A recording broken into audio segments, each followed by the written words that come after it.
और जब महाराज मौसी को प्रणाम किया है तो एकदम से वहां छोटा सा बालक दौड़ता हुआ गया। 2 जगह प्रणाम किया गया है। राम जी वनवास से लौट के आए तो कैकेयी को प्रणाम किया। यहाँ ध्रुव जी जब लौट करके आए हैं तो अपनी मैया तो घर में 8 आंसू बहा रही है। मौसी आगे मिली और मौसी का धन्यवाद किया। ए माई, अगर तू ऐसे कटुवचन नहीं कहती तो मुझे सत वचन नहीं मिलते, ऐसे कटुवचन नहीं बोलती। कभी कभी किसी की गुस्सा भी कमे काम आ जाती है। वेद व्यास कहते हैं महाराज के जिसमें ये अंदर गए तो वहां किसी बालक ने कहा समिति से जाके, माई तेरा बालक वापस आ गया है। और जब ये कहा कि तेरा बालक वापस आ गया है, इतनी देर में मैया ने कहा वो क्यों आएगा, हिंसक पशुओं ने खा लिया होगा।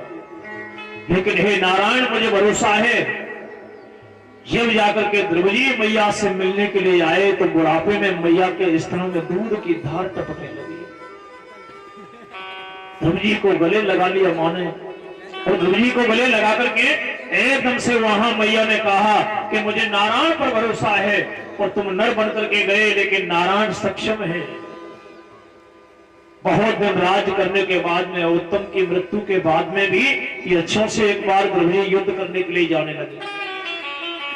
तो महाराज मनु महाराज ने आके कहा, अरे ध्रुव, इतनी अटूट प्रतिज्ञा, इतना बड़ा संकल्प, और एक के मरने के बाद में जो आया है सो जाएगा राजा रंग फकीर, जिसके लिए तू बैर मान रहा है उससे बैर है नहीं। ध्रुव जी का ज्ञान जगा। बहुत दिनों के बाद में काल आया। काल ने कहा, ध्रुव जी महाराज तुम्हारा समय आ गया है। बोले हम मरने वाले नहीं है, बोले हम तो तर चुके हैं। राम नाम के और केवल पुकार से ही लोग तर जाते हैं।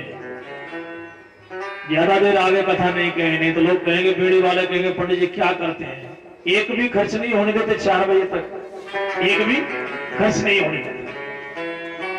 केवल 10 मिनट का विश्राम हम करेंगे, ज्यादा नहीं, क्योंकि आपने जो समय बताया है कि कल विश्राम नहीं हुआ तो लोग बड़े परेशान होंगे।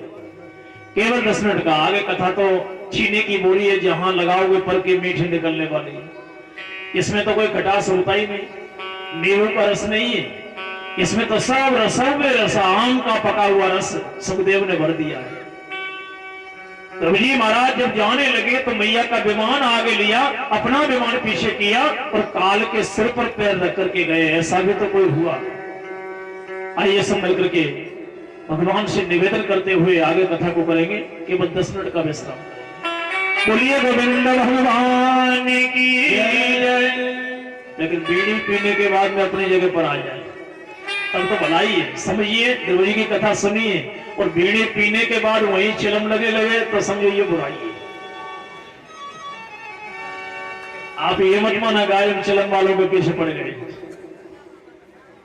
बोलिए कृष्ण भगवान की। एक बार दोनों हाथ उठा करके बोलिए कृष्ण भगवान की। आप लोग मन से नहीं बोलते, बड़े आलसी हो आप लोग। एक बार आलस को दूर करते हुए दोनों हाथ उठा करके बोलिए कृष्ण भगवान की, राधा रानी सरकार की। और मेरे साथ गाइए, मेरा दीवानी हो गई